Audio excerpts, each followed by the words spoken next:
you define xt, yt, and w as a variable. Here, xt, yt, and w, they are not actual tensors that hold physical data. They are just a placeholder in a static graph.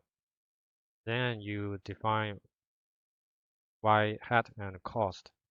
Here, cost represents a node in the graph. It is actually not a tensor. And finally, you start a session and you feed xt and yt into the graph and you run it. You can see the output. Well, on the right side, you have PyTorch code, which is actually a little bit much easier. Firstly, you load the data, and then you just need to define xt, yt, and w from convert these from the NumPy ND arrays. PyTorch has the APIs to convert a NumPy ND array to a PyTorch tensor. Here, xt and yt and w, they are tensors that hold physical data. And then you build your static graph iteratively.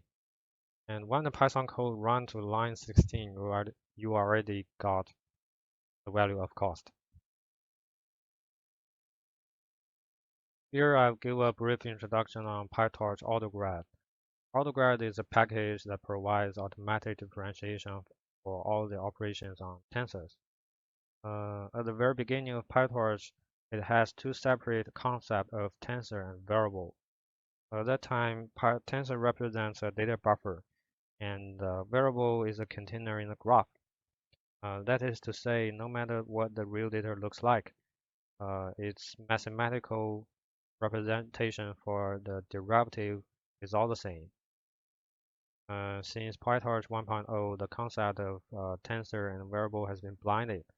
So at this moment, you can see a tensor as a buffer that holds a piece of data, and also it records its creator function, just like this one. This means that it records how it is generated. And PyTorch is called a define by run framework, which means in the forward pass you can do branch, you can do iteration, and in the backward pass, the derivatives will be calculated according to which branch you take in the forward pass. This section I'll tell you how to boost PyTorch performance with Intel MKLDN library. MKLDN is short for Mass Kernel Library for Deep Neural Networks. It is an open source performance library for deep learning applications. The library contains many building blocks. Provides optimal performance on Intel architectures. It has many key operators in neural networks, such as convolution, batch normalization, pooling, max pooling, average pooling, and ReLU, the activation function, and linear. Sometimes people refer linear as fully connect, and etc. So the first rule here is to use an MKLDN layout. To understand what a MKLDN layout refers to, we have to take a look at what the tensor looks like.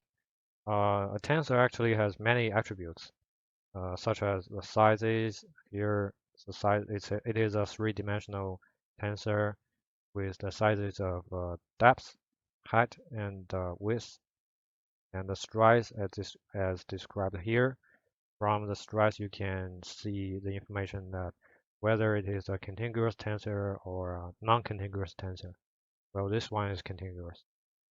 And also the data type is a float tensor, and the device where this tensor is on, the CPU or CUDA, and the layout. Layout actually refers to how data is organized in a tensor. You have three options here: the strided, sometimes strided is also referred as the dense, and also the sparse, and the very last one, the MKLDN. So for a typical CNN task, the input tensor is usually described as an NCHW with an actual n dimension up on this one. It represents batch size. In many occasions, MKLDN may choose a different layout for this one. This is for the acceleration perspective. For example, this is one of the MKLDN internal layout, the NCHW16C. It represents you chop down the seed dimension by 16, and in the NCHW dimension, you can do parallelization, and for the last 16 small c dimension, you can do the vectorization. Well, I know this is very difficult stuff for you to understand. So it is to say, exposing the MKLDN internal layout to the end users is meaningless because it is too difficult. So we kind of wrap up all the MKLDN internal layout as one MKLDN layout. So the transformation between MKLDN layout and the threaded layout is called a reorder, and the reorder takes time. It is actually a memory copy. At this moment, by default on the CPU side, if you run a convolutional 2D, it will still run on MKLDN, but it is with reorder overhead. That is to say, the input and the weight will be reordered from the default layout to MKLDN layout first, and then do the computation. And at last, the output will be reordered from the MKLDN layout to the default one. So is there any method we can remove those reorder performance overhead? The answer is to use MKLDN layout directly. Let's take a look at the example how you use MKLDN layout directly. Firstly, you create your input, and then you need to convert the input to MKLDN layout by this function to MKLDN, and then you create your model, which is a two-dimensional convolution, and you convert the model to MKLDN by this function. At this moment, the weight of this model is converted to MKLDN layout. Well, since you have the input and weight or in MKLDN layout, you can do the computation. Once the computation is done, you need to convert the output to threaded layout by calling this function to dense. So if you have a model that has hundreds of layers, you still just need to convert the input and the weight at the very beginning and convert the output at the very last. So there is no reorders in between. This is how you save your time. The process here is actually identical to how you run a model on the GPU side. If you want to run a model on GPU, firstly you have to convert the CPU tensor to GPU tensor by calling .CUDA, and you convert your model to a CUDA model, and you run this on the GPU side, and at the last you have to convert the CUDA tensor to a CPU tensor so that you can finally see it. The process is actually identical. There might be a problem when you run an MKLDN layout. That is, not all the operators in PyTorch supports MKLDN. So let's say if you have a model like this one, uh, first module here is a two-dimensional that is supported by MKLDN, and the second one is, let's say it is MKLDN does not support it. It is module X, and you have a linear, which is also supported by MKLDN. So if you run it directly with the MKLDN layout, the convolutional two-dimensional convolution will be alright. But for this module X, will see a runtime error. So what would you do?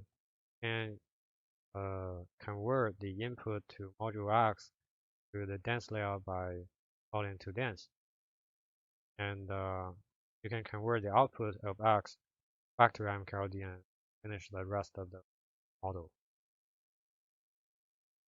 The second rule here is to do prepacking for the mKLDN weight. Remember that reorder is not a free lunch. It is actually a memory copy. It takes time to finish. So for inference scenario, you don't want to reorder the weight every time, because for the inference, the weight stays constant.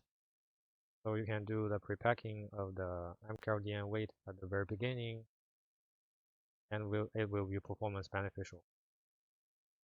To accomplish this, you have to take advantage of PyTorch trace mode. That is to say, firstly, you need to generate the traced model. Then you need to save it to ET file and then load it again. This moment, mKLDN weight will be cached. This design is actually for a production environment. That is to say, you can do the saving in a Python process, and you can do the load in a C++ environment. On the right-hand side is a diagram to demonstrate performance benefit of mKLDN layout and packing. This benchmark is about next 101 kilobyte size inference. The first column refers to threaded layout performance baseline. And if you use the mKLDN layout, you have a 2x speed up. And if you use pre-packing of the mKLDN weight, you have a 2.86 speed up. In this section, I'm going to talk about the CPU threading and torch script inference. This is entirely designed for multi-instance CPU inference, the production environment. To understand what it is, we have to talk about the torch script first. Remember that PyTorch is a dynamic graph. So torch script is actually a method to create a seriable and optimized model for the from the PyTorch code. And you can save a PyTorch model from a Python process and load it from a process where there is no Python dependency. A common practice here is to do the training in a Python mode and do the inference or deployment in C++. Here is a very simple example of using a torch script, which means you need to generate the traced model by git trace, and you can save the model to a file and then load the model. Remember that the saving will be done in a Python process, while the loading can be done in Python and also in C++. We are also integrating mKLDN into the torch script so that the conversions between the threaded layout and mKLDN layout can be automatically finished by the JIT mode. This diagram here shows the CPU threading model on PyTorch. It is a CPU specific thing, so the GPU doesn't really have this type of concept here.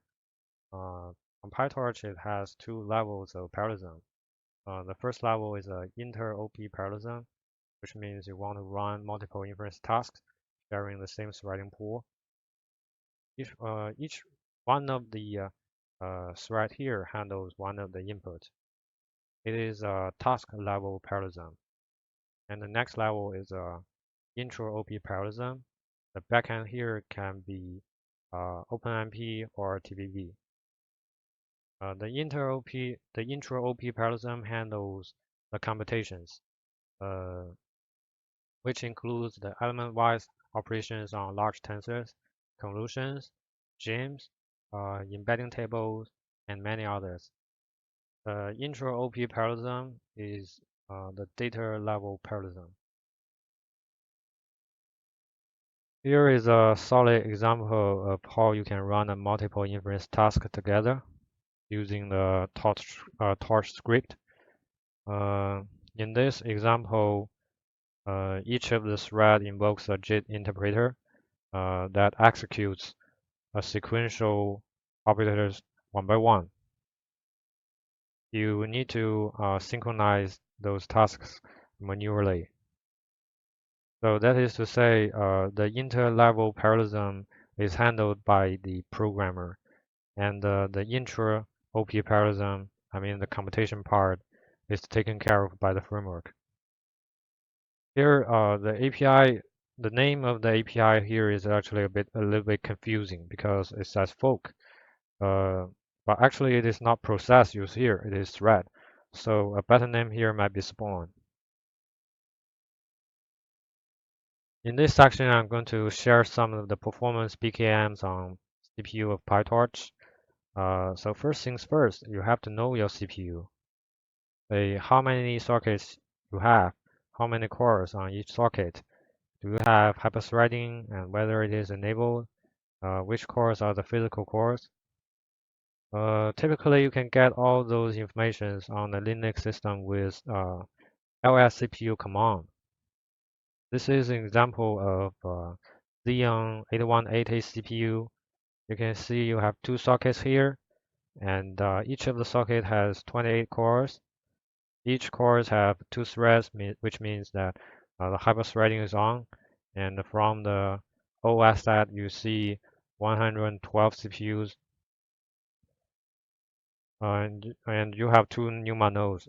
Here, NUMA represents for non-uniform memory access. Each of the NUMA nodes corresponds to one of the socket. Let's talk about the environment settings on the CPU of PyTorch. First, you have to regulate the NUMA access. Sometimes when you run an inference workload, you want to run a